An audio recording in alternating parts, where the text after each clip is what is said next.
Today we're going to be covering some fall prevention applications for our products. We're going to walk you through some various techniques that we use to help people with their sagittal balance, particularly the aging population, the baby boomers. They're all starting to come up on those ages now where they're going to start to slump over, and research has shown us that forward head posture and the rounding of the shoulders actually increases their risk of falling. So not only do we want to help them correct their posture and strengthen them, we also want to make sure that we're helping them to prevent falls, because as we know, as people age, and a fall can be very life-altering, if not ending. So very important stuff. We're going to show the application for that. We're going to show you how to use many different products. A lot of this is going to be stuff that I actually use in my clinic on a daily basis, and some of this stuff is going to be to get your minds going, to give you some ideas of using different products and using them safely. So we're going to start off with the headgear. Challenging sagittal balance is if somebody had forward head posture, we want to engage all those erector spinae, get their head to come back up again, get their sagittal balance straight up and down. Because as we try to pull their head more forward, their body's naturally, the neurological reaction is to fight that. And so when they fight it, they're actually going to stand up straighter, activating all these muscles. So go ahead and put on the headgear. Now obviously she doesn't have the nursing home posture, but we're going to go ahead and go through these things with her. So let's get this straight out into the front. There you go. Now, something that you can be comfortable about with this, we did the introduction video for this, so if you haven't seen it, please go watch that, then you'll know how the headgear works.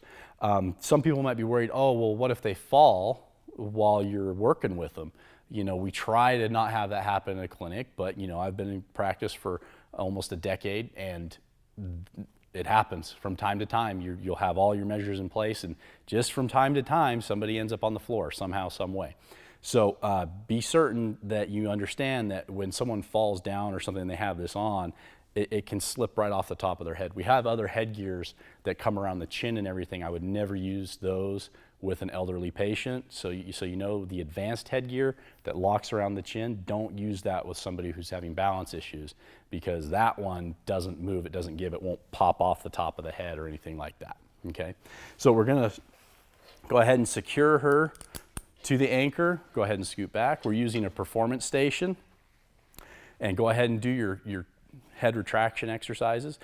So if anybody's worked with somebody with, you know, neck pain or bad posture, this is a really common exercise. There's all kinds of products out there to do this. Just great for strengthening those neck muscles and getting that posture coming back.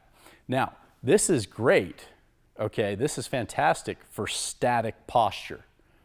But postures are not only static. They are dynamic in their nature.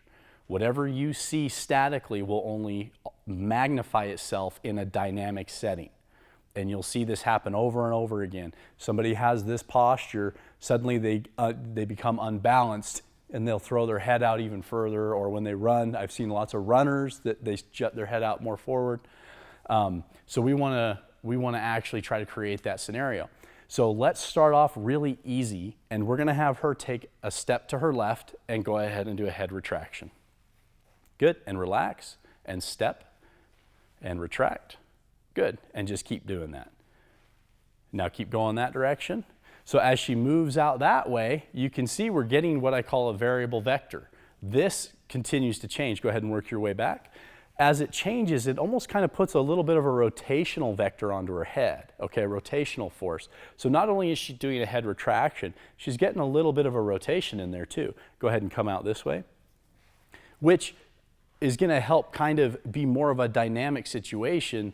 We don't want to totally change it where we're only getting rotation, keep coming back over, but we're challenging the muscles and the balance in the nervous system outside of just your standard sagittal plane, because life is dynamic. It happens in multiple planes. And so we need to simulate that. Now, if you have somebody that's not quite, you know, their balance is a little bit better, or they've progressed where this is pretty easy, go ahead and have them take an athletic position. And if they're able to do it, have them go ahead and shuffle step left and right. And with this force, to keep her balance so she doesn't lose her balance over her knees, she's having to pull that head up, posture up, and this is great for basketball players to keep that good, moving side to side, keeping the balance real good. So this is an application you can do. Next up, I'm going to show you some things that you can do for adding in footwork and different types of things, challenging the whole body, also taking care of sagittal balance issues and forward head postures. All right, moving on to increase the challenge for the patient for the sagittal balance, forward head posture issues. Continuing with the theme of multiplanar variable vector applications to this upper cross syndrome or forward head posture and rounding of the shoulders. We want to make sure she's postured up, fighting the resistance. And she is actually, I've created a little obstacle here. She's just going to weave back and forth through our hurdles. Go ahead. Now these hurdles are really durable and very flexible, so the tripping hazard is minimal. And as you can see, I'm using the large hurdles so that she can see them without having to actually look down. She can maintain her looking straight ahead, keeping the posture, and there's no issue with not being able to see the hurdles and trip on them. So now as they've progressed and they're getting really good at this, you can see I've told her to keep all the steps very uniform, no karaoke or crossing the feet or anything. If you have footwork you like to coach into people to improve balance, shifting it, having them take a side step or a crossover, a cross understep, that's up to you. We're keeping it simple here. And so this is one of the many applications we can do. The next thing we're going to do is show you how to incorporate this into climbing stairs or stair stepping.